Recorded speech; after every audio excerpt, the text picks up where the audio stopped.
چند سال بعد مصر کے بادشاہ نے اپنے درباریوں سے کہا کہ میں خواب میں کیا دیکھتا ہوں کہ 7 موٹی تازی گائیں ہیں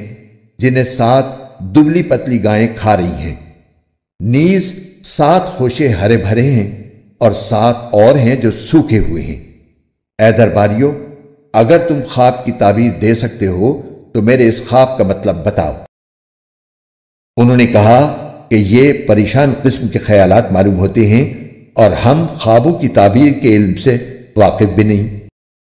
اور ان 2 قیدیوں میں سے جو رہا ہو گیا تھا اور اسے ایک لمبے عرصے کے بعد یوسف کی بات یاد آئی تھی، اس نے کہا کہ میں آپ کو اس خواب کی تعبیر بتائے دیتا ہوں، بس مجھے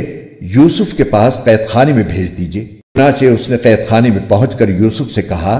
یوسف، اے وہ شخص جس کی ہر بات سچی ہوتی ہے،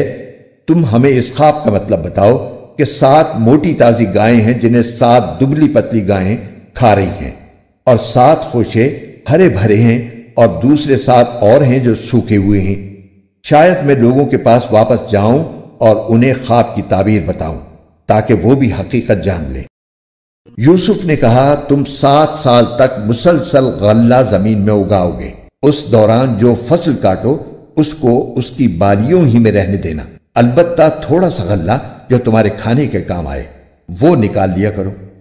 پھر اس کے بعد تم پر 7 سال ایسے آئیں گے جو بڑے سخت ہوں گے، اور جو کچھ ذخیرہ تم نے ان سالوں کے واسطے جمع کر رکھا ہوگا اس کو کھا جائیں گے، ہاں البتہ تھوڑا سا حصہ جو تم محفوظ کر سکو گے صرف وہ بچ جائے گا۔ پھر اس کے بعد 1 سال ایسا آئے گا جس میں لوگوں پر خوب بارش ہوگی اور وہ اس میں انگور کا شیرہ نچوڑیں گے،